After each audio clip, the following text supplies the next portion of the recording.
It's just about ready. Sometimes you'll see me look down. I'm just checking to make sure that it's all on the same page. But it looks like we are live. So we're going to go ahead and get started. Good evening, Natural We. I hope all is well with you all.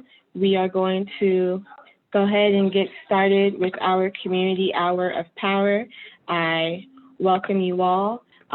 Typically, we get started with a brief meditation. Today, we're going to listen to a portion of a song called Rise Up by Andra Day. And just go ahead and get into a comfortable spot. Feel free to close your eyes, but just be comfortable in your chair, wherever you're seated, laying down as you watch this, and begin to take some deep breaths and just let the words speak to you. Broken down and tired, living life on the merry-go-round, and you can't find a fighter, but I see it in you, so we gon' walk it out. Ooh, mountain, we gon' walk it out. Ooh, mountain. And I'll rise like today, I'll rise up, I'll rise unafraid, I'll rise up, and I do it 1,000 times again.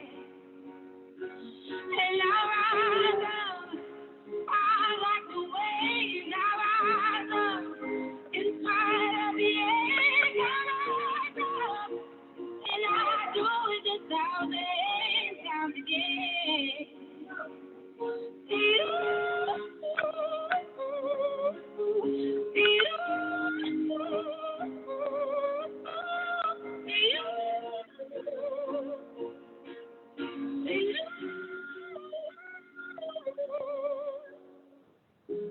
The silence is quiet, and it feels like it's been getting hard to breathe.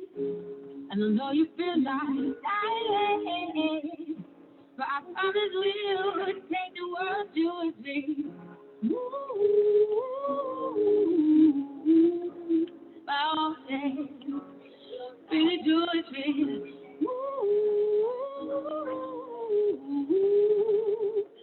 All day.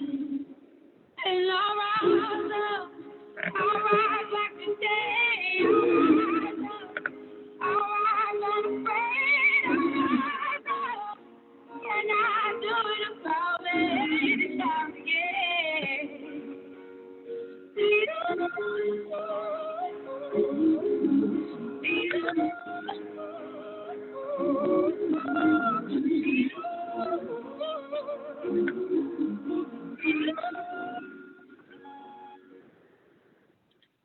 All right, so that was Rise Up by Andra Day. We hope the spirit in talking of just being able to move forward and rise up spoke to you.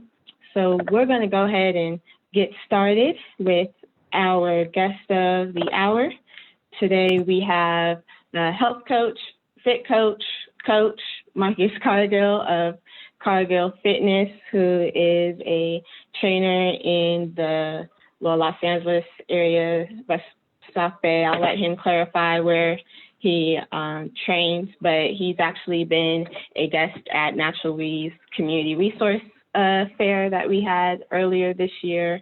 And in the hair show that has been postponed, he was actually going to be one of the models. So we are excited to have him here on the Community Hour of Power. I don't know what he's doing, having a shake his dreads moment from, E40. But I'll let him introduce himself. He's a great guy, and we're just excited to have you, brother, and I'll go ahead and let you introduce yourself. Thank you so much. Ladies and gentlemen, welcome. My name is Marcus Cargill Fitness. It is an absolute pleasure to be here, Natural Be Community. Thank you, Ms. Tiara, for that as well. So I'm here I'm happy to I'm happy to answer questions that you may have in regards to health, fitness, as it pertains to that, and how to make it a little bit easier. Ultimately, I help people and communities who oftentimes look like us, who struggle with high blood pressure, high cholesterol, diabetes, and who want to improve their health and possibly even eliminate needing to take some of these medications, perhaps, through learning how to eat, move, and live healthier. So, certainly am working on being on my purpose and strengthening my purpose on a daily basis so that I can be uh, a useful contributor to the community, to our community, to the national. Excuse me. I started as far as the health and fitness. I've been doing personal training. I train pretty much, to keep it simple, the Los Angeles and beach area. Um, I've been doing it for about 12 years. Started off growing up before the fitness. I grew up from a child, late in high school. I grew up low self-esteem, um, low confidence. And so it took some time to be able to get that. It took some time to be able to get in front. I then shifted over to being able to stay. And of course, keep me focused on how you're hearing me over on that side of town. From there, low self-esteem, low self-worth. And I wanted to change that. Didn't quite know how. I got more social activities, started playing sports with friends and things of that nature. And from there, it took to a situation where I really fell in love with playing the sport of football. And from there, I decided to join a team late in high school, 11th grade, never before. And from there, it turned into a love for the strength and conditioning aspect. Something I was able to see I could do on my own, something I could improve at. That changed my life. Body started to change, mind started to change, conversation with the ladies changed. So, at any rate, it turned into quite a uh, quite a transformation. And I think the biggest part was what it did for my self-worth. It raised my self-worth so high, I was actually not afraid to take chances, you know what I mean? Which for so many of us can oftentimes stifle our progress. So, for those who are familiar with exercise, training, whatever the case may be, you already know oftentimes the growth that come from what you do well, it comes from the things that you actually fail at. So when you're struggling, that's a lot of times where most of the growth comes in. So anyway, it was an incredible experience that really changed me. And I wanted to be able to create that same experience for others. So once I was able to do that, um, that's where the personal training career came into play. So it's certainly been serving me well since then. I've been trained at places like the YMCA, places like Equinox, as well as my own practice, which we all know is Cargill Fitness. And you're welcome to follow social media. I pretty much post content there every day for free. So definitely check Instagram and yeah, here we are. I even do work with Miss T over here, Miss TJ. She puts in some good work. Y'all should see her. I got her doing Thank you. 5 push-ups, 600 squats, running 10 miles. What is it, 10 miles a day or something? In other words, I said that it was time for me to get back in shape and not have some back pain. And I didn't need to be back in, competitive track, basketball, taekwondo, kickboxing condition. But I did want to be able to beat my nieces and nephews in the race. And he decided that meant I should be doing squats and jump squats. And I should be hungry often in order to be able to accomplish that goal. But we can talk about that another time. No, but seriously, on a serious note, in terms of qualifications, know what you're doing. For me, I don't know about the rest of your clients, but for me, it's really important that the trainer is someone that you'll actually listen to. I tend to be a little bit headstrong sometimes, especially as an athlete. So being able to trust your health fitness trainer coach is really important. Especially for me, I have some back issues, and to the point where sometimes my legs would go numb, and I couldn't move. It's painful type thing, and I'm over it. And so I've been coming to see Marcus, and it's been great. Normally every day my back hurts at least a 5 out of 10, but recently it's been more, 2 out of 10, 3 out of 10 type thing. So that speaks. So I'm sure we can talk about it a little bit more later. We do have a couple people who are on, Lady O, brother, my cousin, and some other people online. So we thank you for welcome you, and thank you. You already have a question before I even had to ask a question. How did you transition to a plant-based diet? Are you totally vegan, vegetarian, pescatarian? Wow. Okay, that was a good one. Coming straight out the gate. I didn't even warm up yet. I got to stretch my hamstrings. All right, but well, what's up, folks? Good. Hello there, and much love, yo. And plant-based. I would say plant-based is the best way to describe it. Other circles they would call it vegan, but I know I've once in a while had a little bit of something, at least unbeknownst to me, until afterward. So it depends on how extreme you want to go as far as definition. But as far as my personal eating style at the last couple of years, it has been majority plant-based, no meat, no dairy. The majority, honestly, I've almost been a fruitarian, if you will, which I guess would be a subset. But anyway, not to make things too difficult. Fruits, vegetables, beans, lentils, where I get a lot of my protein from, which is the common question people ask when people are on a plant-based eating routine.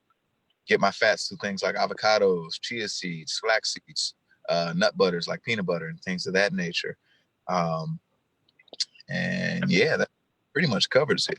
I would say the fruit is probably what I have most abundantly, and everything else sort of rides the coattails of that. I even do a little bit of a protein supplement as well around the times when I work out. I'm not saying that that's necessary, but it can be helpful in terms of the protein if that is a concern, and if you really need to know that you're enough. So yeah, I've been doing it for about a couple years now.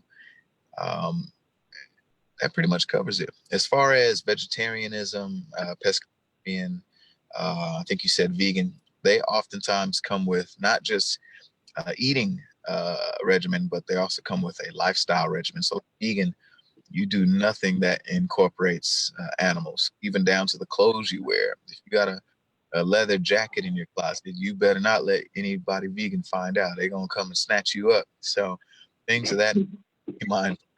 When it comes to a vegetarian, oftentimes you're plant-based, majority plant-based, and then dairy is, and then you're able to have some dairy as well. Pescatarian is plants and fish as your primary protein source. So those are sort of the different pieces. I'm not in the way that some people may be like, hey, you can only eat this way and this way only. I do believe that would benefit in a majority plant diet. However, I am already aware that that may not be the case or the way that some people live. I get it. Uh, so yes, I'm not going to be extreme, but everyone would definitely benefit having more fruits and vegetables in their diet as a foundation. All right. Miss Olivia said, love you, Marcus. And she has a follow-up question saying, what about bread, pasta, and cereals? And please, for the pasta lovers, please answer this question. I was just hanging with a friend today and was talking about pasta. So when it comes to pasta, bread, and what was the question? It was the question, where does that fall within the within the food groups? Is that the question? Or did or Miss not eat it? Olivia, so there's a little bit of like a few seconds delay on the Facebook. So as soon as Facebook catches up, Miss Olivia, if you can type in your question and we will circle back to it, Yeah. and go from there. But okay, so you say that you don't stipulate, but you do strongly encourage your clients to be majority plant-based. So do you mean 70-30, 80-20? Do you have, inner greedy clients who are like, I'm just going to eat? So how do you do that? In regards to the percentages, all right. I guess if I were to put it, well, first and foremost, I tell all my clients from a nutrition standpoint, 2 things: drink mostly water, eat mostly plants. Plants, I mean fruits and vegetables, right? Strawberries and spinach, etc.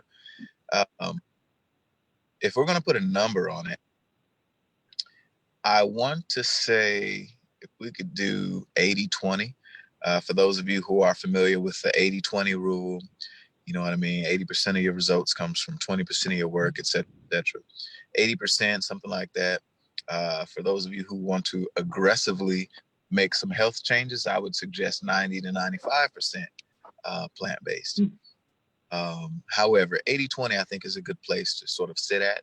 So that's of every 5 meals, having fruits and veggies, etc., have one that is a little bit off. So that's the way to sort of balance out. Because my dad would always say, a little ignorance is good. You know what I mean? So you got to have a little bit of that, I guess, to sort of sanity to an extent, And even myself, with being a primarily plant-based eater, I still hang around and I start looking at I smell some French fries and I start getting real excited. Tears in my eyes, So you will still get those. And anyway, let's put a number on 80-20. Out of every 5 meals, one of them can be a little bit off, but the other 4 need to be on point. And going back to earlier about the pasta, the breads, and things of that nature, just a quick. So we did actually get the follow up to that. I will. And in regards to those, I will speak a little bit onto it, and until the follow up comes through. But just my current remarks would be, as far as those breads, pastas, those would be carb sources. And as far as the question of if they're plant-based, they are derived from plants, so that's okay. If you're going to go for the better sources, as far as pasta is concerned, whole wheat pasta is going to be a great option. Whole wheat bread, so that way you're getting the full nutrition that is within wheat flour when it comes all together, versus getting the enriched white flour where it becomes stripped of its fiber and its nutrients.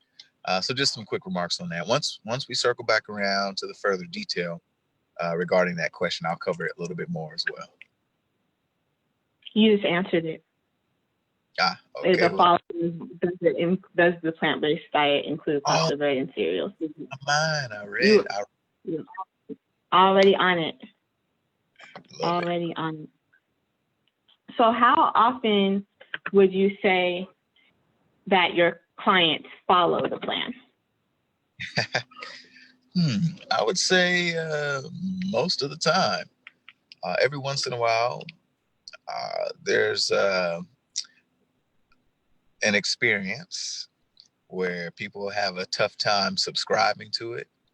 But oftentimes that's not necessarily, most people want to do well. You know what I mean? So I don't necessarily place blame in that regard. I think it's just finding in what way can you reach the particular person. People are motivated by certain external factors, like, I got this event coming up, I got this Essence Festival I want to be ready for, whatever the case may be. So some people respond well to those things. That would be more extrinsically motivated activity. And then you have people who are more internally motivated.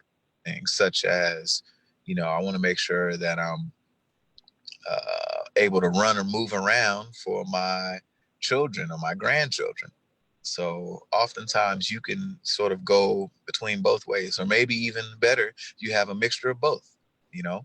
So most times people that have the deeper the reason why is generally going to be more successful the person. Or let me phrase that sound better. The deeper the reason why somebody's becoming active or working to eat better, when there's the stronger the why is, the more likely they're going to subscribe to it. If the why is not that strong and it's something very shallow, they're less likely to subscribe to it because they don't have that much invested into the change. Does that make sense? So your desire for change must be paired with or complemented strong reason why you want that change. Uh, in which case, most people, most of the time, do. So in my personal experience, again, I have a few people that have a tough time subscribing to it. Fortunately, most people, in my experience, has always worked on improving themselves. Even if there is moments of relapse or whatever the case may be, which oftentimes comes with the territory, most people that I've worked with, virtually everyone, has always worked on subscribing to do better.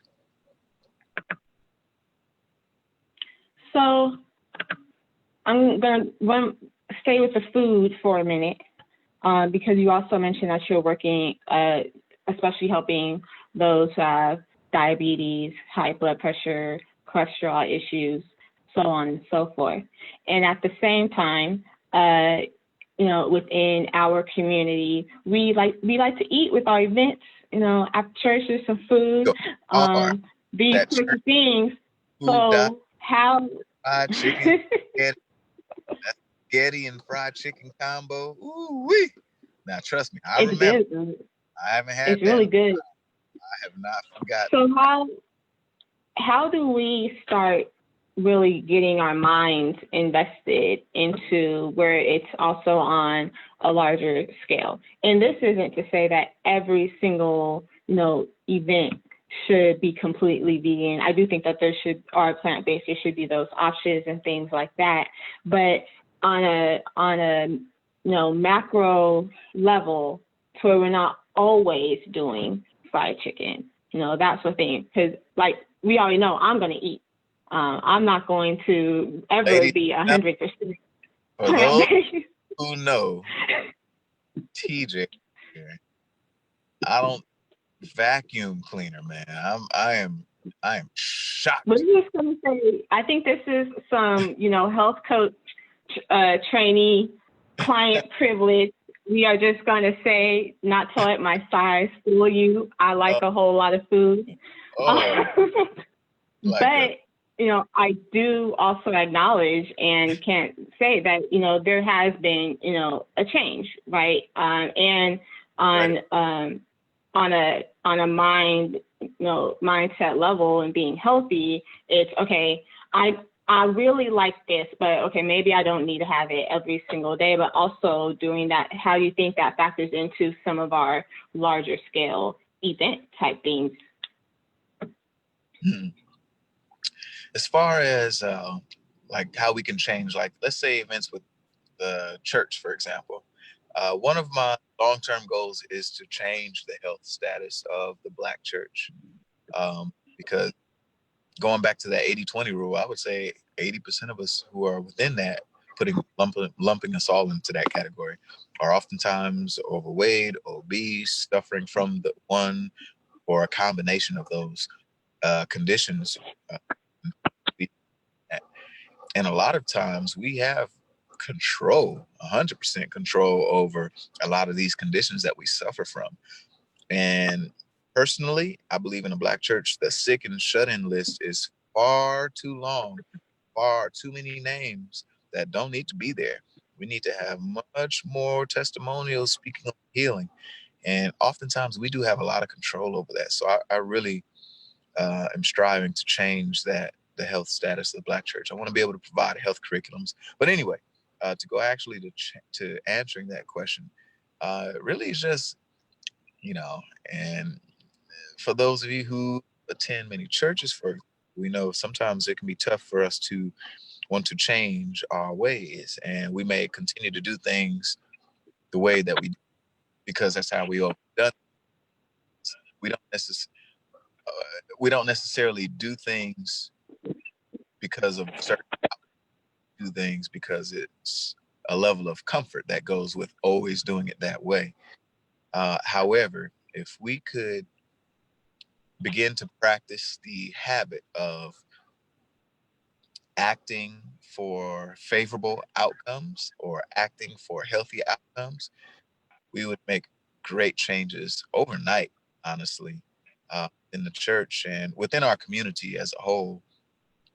Oftentimes, understanding, hey, we do this, it leads to this outcome, and it doesn't seem to be in our favor. Even if we took time to do which, like, I don't know, having more fruits, more water at a lot of these different, and encouraging eating better, having baked chicken instead of fried. You know what I mean?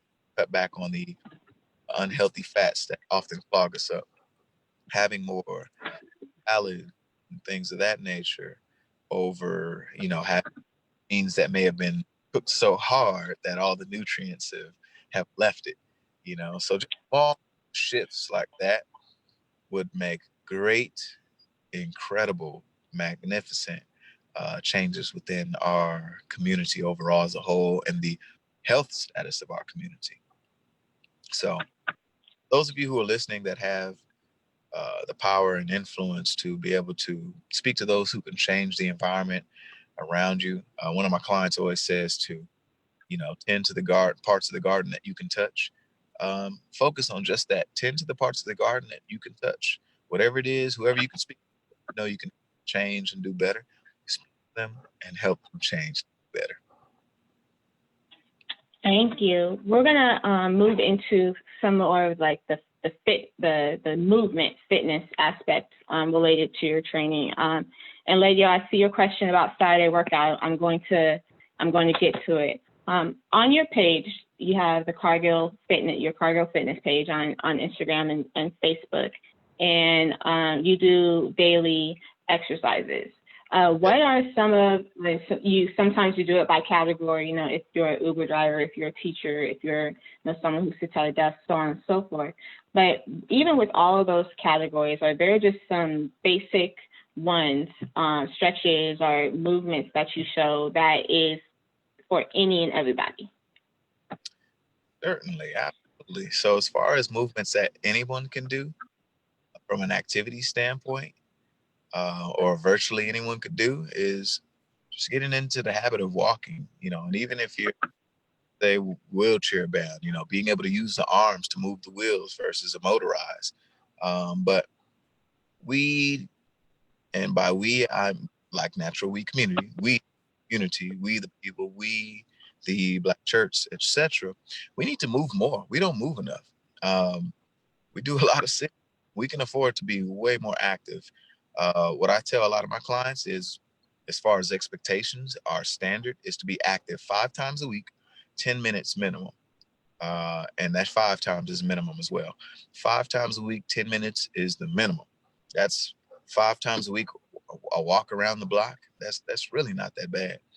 Oftentimes we don't make enough time to move. So that's going to be the first thing I would preface that with is, let's actually, within our schedule, let's start making time to move. We need to make time to move. MTTM. Make time to move. I'm gonna have to do something with that little acronym there. But anyway, walking. Just start off there, and then from there, as far as stretches go, work on bringing your hands down towards your feet. Try to touch the toes, or get as low as you can. Take your hands up into the sky. It doesn't have to be complex. You just have to do. Just from the acting alone, just from the action alone, you'll be able to make such great changes. It really does not take much. So that's the thing that we really need to start to understand and put into practice, like right now. And everyone, I believe, is seeing the vision that we're off, image that we're, the image how we're perceived in society nowadays. So I can understand that that can bring us down, even if it's subconscious. But we need to make time and put time building ourselves up. One way to do that is by improving our physical activity levels, which then will improve our health, which then will improve the way we think and do things, and will likely healthier and more consistently there. So, in short, let's start off with walk the block 5 times a week, 10 minutes minimum, so that you can build consistency. Go down those with your hands as close as you can, and bring the hand and stretch, hold them there as much as you can. 5 times a week, you can handle that. That's not bad. And we really need to be doing more than that. But let's start with that to build consistency and confidence. Okay. And yes, that was 5 times a week, a minimum of 10 minutes a day. And so every Saturday, you have a workout session. I'll let you pitch that within your answer, but you do have a question about it. And your question is, are the Saturday workout sessions elder friendly? I don't see any elders, watching live right now. I see some wise sages, but, well, it has elderly in quotations. I love it. As far as the classes and who can go, classes are built they are fit for all ages. All right. I've had 90-plus-year-olds do my fitness classes and have done it consistently. So until you get to about 100 years old, you've not earned the right to speak on not coming to the classes in regards to fitness level. All right. So I'll have to introduce you to Miss Florence. She was, if I'm not mistaken, 93 years old, and she was doing my classes every week back when I was at a different studio before I moved. And that's the only reason why it stopped, is because I moved, not because she stopped. So she's still doing her thing to this day. At any rate, every Saturday in Manhattan Beach Pier, I do a fitness class, a fit camp, for all ages and all fitness level, so long as there is an interest there. And we start 9:45 a.m. sharp, and we pretty much roll for a good 45 minutes. And we'll give you that last minutes to do some politicking and connecting with people, getting your mind right, and doing it at the beach. So come on now, it's a beautiful place. So come on out to anybody who's in this area, Los Angeles area, Manhattan Beach, or beach cities, or in a neighboring city. Come on through. I look forward to seeing you there. Go right down Manhattan Beach Pier on Manhattan Beach Boulevard in the city of Manhattan Beach, and you'll see us. You'll see some chocolate in the sand, and you'll know that it's us. The classes are free, so if that's a concern, no. It's at a good time where everybody has had a chance to wake up. So you can do it. And if you can't make it this week, we do it every week. So you got 51 more excuses to give me. Otherwise, I'll see you at one of them, Also, do online fitness classes as well, also for free, also for all ages and fitness levels. I do those at 12 p.m. over Zoom. For those of you who want more info on that, you're welcome to make sure you add me, or continue to follow the Natural We page, and you'll see my information there, where I'm happy to send you the details and the link number and the code for joining that class as well. So yeah. So we got a couple comments. Lady O said, "Got it, Marcus," and she laughed at your chocolate in the sand comment. You heard me bust out in laughter a couple minutes ago. That's because I read her comment to me in her church mom director voice. Right. Just had a little moment. But this is great. special thing, and excuse me for interrupting, but a special Go thing ahead. with she has this great way of bringing me great nicknames, and so when I would dress well in my suits and stuff like that going to church, she would call me Mr. Uppington, which then went on to become the name Uppington and Co., which is a sort of like a fashion hobby of mine. And that's the name that follows.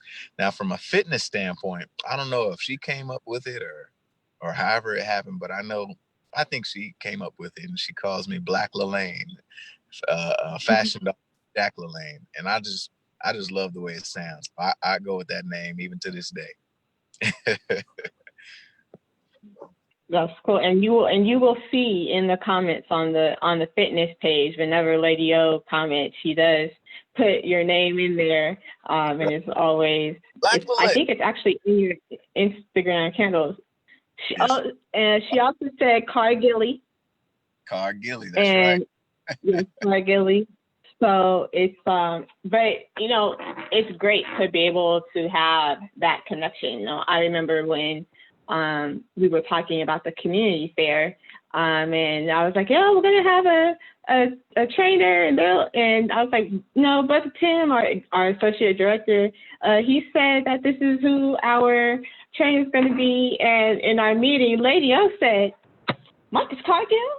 You mean Black Boy White? I was just like, I've never met him. I don't know him. She's like, I love him. And so it's when we also talk about this in terms of community, it's really great to see, and how uplifting, empowering we can be to one another and supporting. As soon as Lady O knew that it was going to be you, there was this glowing recommendation. She's like, oh no, he's great. This is how it's going to be, and things like that. And so it's been a pleasure and a joy, especially being able to have these types of conversations for who we are and what we do. All of our community hour powers, all of our events. I keep on saying events because I'm just going to keep saying it, because I'm going to say that we're going to be back in the building as soon as we can for an event. So for our events, we want to be able to have the community and kind of like that family feeling. You're connected to everyone. I've been out there in Manhattan Beach with you on Saturdays, and you see a pocket. As you said, the chocolate and sand, and that's when you look for that pocket. But then one of the things that is cool is you sometimes look up on the pier and everything, and you see some of us, again, it's like, oh, hey, we see, it's automatically this connection. So how would you say that fitness training, health training, what you do with Cargill Fitness, how does that empower the Black community? How does that help?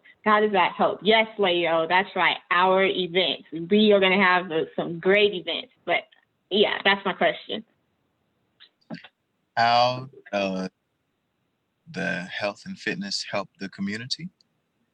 How does it? So that's what we, empower. We progress, heal, celebrate. All of this in towards the complete, freedom and liberation of Black people. So where does health and fitness come in? Where does that factor in?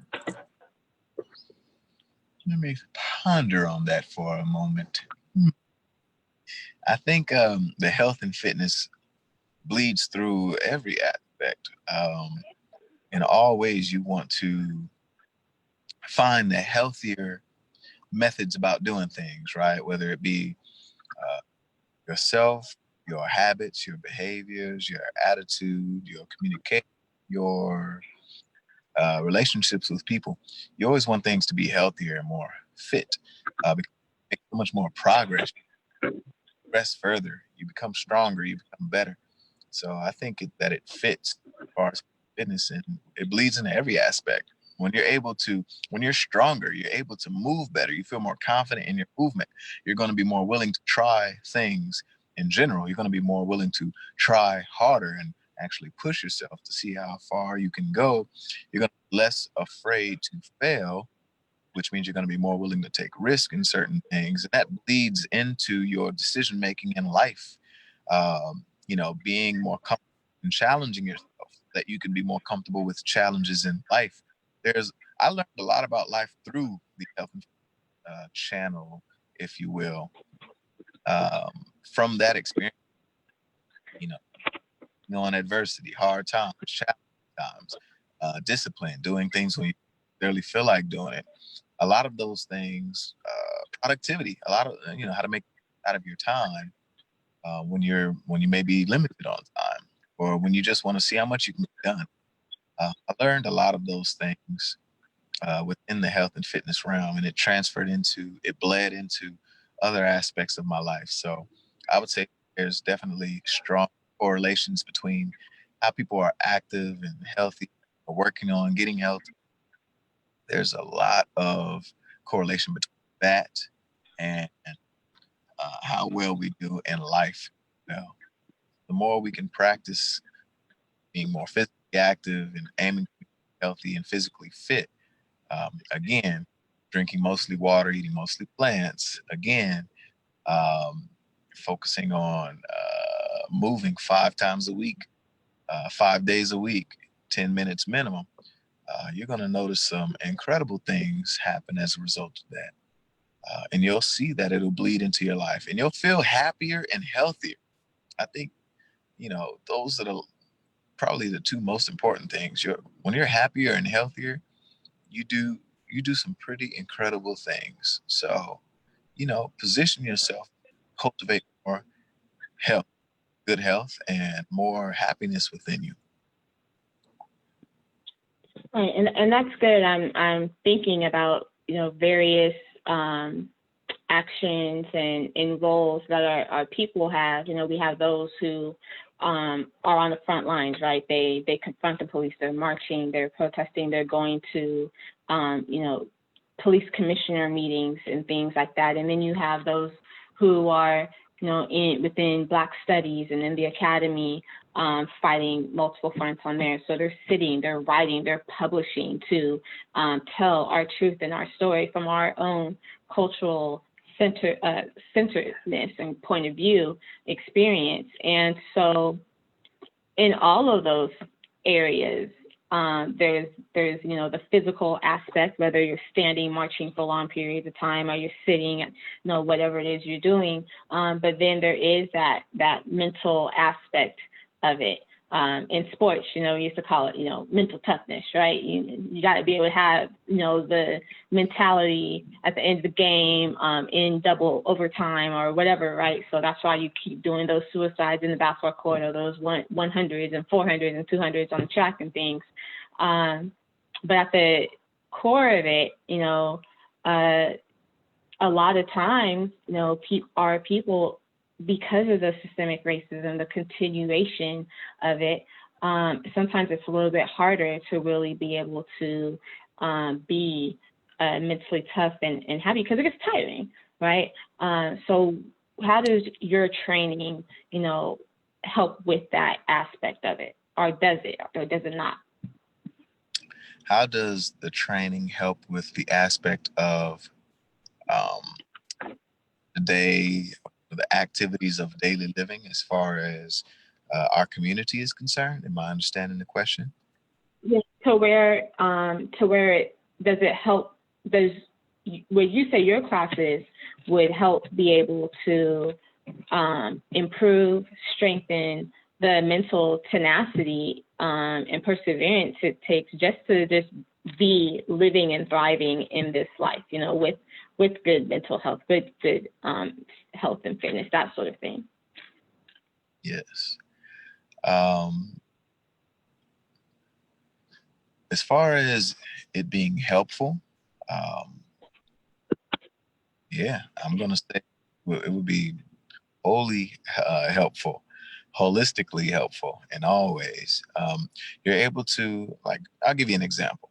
When you are, let's say you focus on a strength training program. When you're stronger, you're able to do a lot of activities with less effort on the day to day, because you have more strength available to you to be able to do those activities. When it comes to let's say your cardiovascular, your heart health, you're able to manage stress much better, because your heart is healthier, your heart is more fit, and it is more conditioned to handling stress. So you're able to handle things in a much healthier manner, and you're able to manage stress much better. You're less likely to succumb to having what's the word, a compromised immune system, which has been a big deal with the whole COVID-19 coronavirus craze as of these last few months, several months now. Even with flexibility allows you to be more relaxed, allows you to move a little bit longer. You have a longer stride, a nice, cool, collected pep in your step, being more flexible so that you can reach out and stretch out a little bit. So those minute movements that you do on a day-to-day basis aren't taken for granted, in which case you end up out of commission or moving less. So those are some of the benefits that you can get out of moving on a regular basis. But please let me know if I answered the question, because if I missed it, I'll No, go back. that answers it. Thank you. So moving forward, we have the Saturday workouts at Manhattan Beach Pier, 9:45 sharp. So if you need to, go ahead, tell yourself 9:15, 9:30. You have the Zoom Eliminating options. practice of CP time. I'm very CP time. We are going to be changing CP time to punctual. I'm going to hold all of us accountable, myself included. Just a quick side note, just from a life standpoint, we oftentimes miss a lot of, and trust me, I'm really good at CP time, but there's a lot that we end up missing out, you know what I mean, as a result of practicing that. So I definitely would like to encourage anyone watching to get into the practice of punctuality. It can do you very well. Pretend like it was a job interview, and then you'll figure it out. Thank you. So Saturdays, 9:45. You also do the Zoom workouts that you mentioned. Now, it seems like the world is trying to open back up. Whether or not it's too soon, I will leave that alone. But gyms are opening back up. Are you taking clients in the gyms, or how are you navigating this with COVID-19? Honestly, with COVID-19, I've made it a point to just be as proactive as possible and doing my duty with creating a socially distant, compliant program for people. Much of that consists of training people online, whether it be through Zoom or FaceTime for the iPhone users out there, or whatever the case may be, something like that, and primarily through Zoom. And even doing things outdoors. Now that gyms are beginning to open back up, I have a few spots open. I'm still a little bit conservative with that for those who are open to it, but definitely things more so outdoors where you can create the spaces necessary to give people their own space and boundary where people are comfortable. But yes, I do have a few spots open. Training is available. I do one-on-one training, personal training. I do small group personal training online. And I even do written programs for people where I'll write out a program and send you exercise videos through these movements. And yeah, more than welcome to inquire about those services. You pretty much can hit me up through social media, Facebook and Instagram. Cargill Fit, Targill Fitness. And I'll go ahead. I'm happy to leave even my phone number in the chat box there before we head out. That way people can reach out.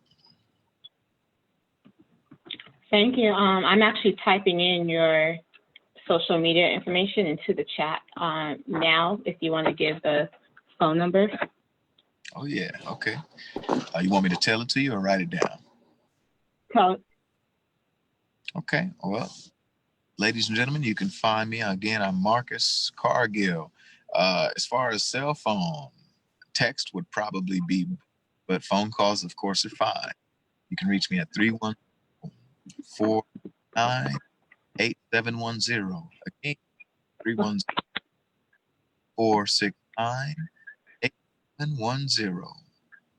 Okay, so the phone actually cut out this time while you were giving the number. So if you can go ahead, put it in the chat, and then I'll make sure it gets transferred into the comments. I will do that right now, actually. So you might see me here from the screen. You will hear me. And we'll take it from there. That way everybody has what it is that they'll need. And anytime you have questions, comments, concerns, I'm happy to help. It's no problem. Okay, I'll do it. All right, the information is in the chat box. You can, I actually have it pinned in the comments for anyone who needs to see it. You have a final question. Do you have any plant-based restaurant recommendations? Ooh-wee. My, what a question. Ladies and gentlemen, whip out your pens and pencils and your paper.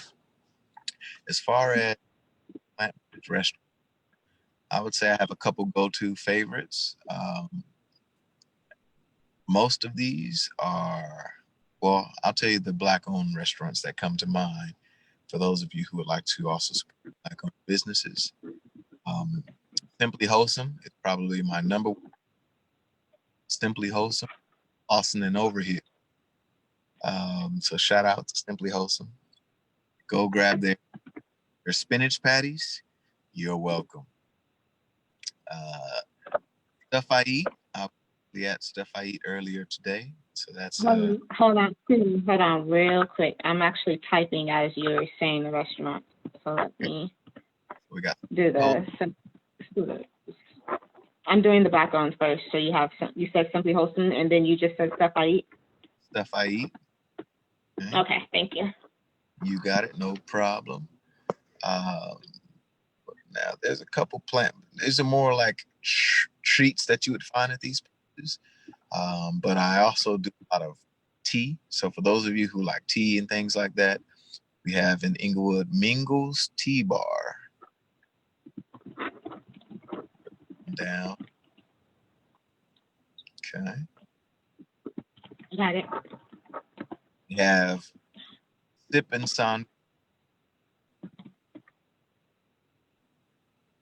Say that again. Sip, S-I-P, and Sonder, S-D-E-R. Okay. Those are a few places. And then there, Lettuce Feast. And it's a play on words. Lettuce. It's supposed to sound let us feast, like enjoy this food, but it's lettuce as in the vegetable feast. L-E-T-E-F-E-A.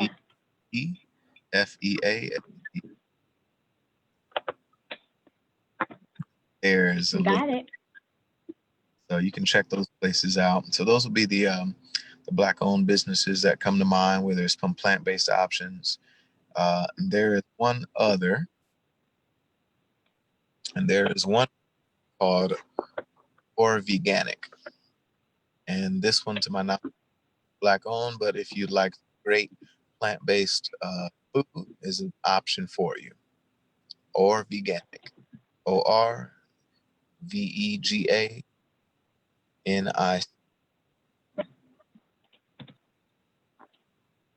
All right, thank you. You got that. And you have another question that says, what about fitness training for teens or student athletes? Have them give me a call. Check out my phone number and give me a call or a text. I've worked with several student athletes. Actually, one of my first clients was a college student. He went to Texas, played there, came back out here, and went to a junior college. He went to Compton College. Worked with him, trained him, and until he was able to get by a school in Utah and went on to play football on a scholarship in Utah. I've worked with a tennis player who played and who's now at USC coaching, but made it all the way up until the Junior U.S. Opens. So for those of you who are familiar with tennis, the U.S. Open is like the main event. Trained for quite some time, several years. I've worked with a young lady who's an incredible golfer who recently got accepted and I believe is setting up now to go and play uh, at at a great HBCU. The name slips me at the moment, but I know it's going to be a great place and a great fit for her. So congrats to her as well, Miss Shani. So yes, I guess the short answer would be yes. And there's a few other guys. Shout out to Noah, all right, who's out there playing football over in Oregon and helping him with his uh, football episodes. And at any rate, yes, short answer. I would actually. So go ahead. I was just going to say I would actually recommend for those who want to, improve their chances at getting into a school or something like that. I would certainly suggest having the student athlete invest in some coaching or personal training, what have you, because you're putting in more reps than most people. You're helping to set yourself apart from the rest of the crowd, so to speak, helping yourself stand out. So thank you, TJ, for letting me speak on that. Oh, no problem. Thank you. It says great in the comments. People have really gotten some good information out of this. Thank you. I've gotten, some reminders. So thank you. And we naturally, is appreciative. And we love having these sorts of conversations, and we see where we can improve and empower ourselves in every single aspect of our lives and every single aspect in the struggle and fight for freedom and liberation. So Marcus, we thank you. Do you have any final words before I let us know what's upcoming with Natural We? Let's just make an honest effort to start doing the work. And by doing the work, I mean, let's get ourselves healthier.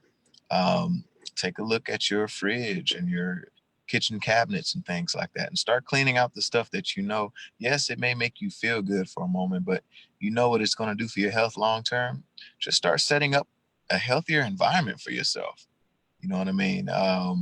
Start thinking about the outcomes of what it is you do a little bit more. So rather than thinking about how it makes you feel, think about the outcomes. What are you going to get out of doing A, B, and C? Start cleaning out the kitchen and the cupboards. Go grocery shopping. Go grab some more fruits and vegetables. Get out a planner or a calendar and actually make time for yourself to go and be active for 5 times a week, 10 minutes minimum.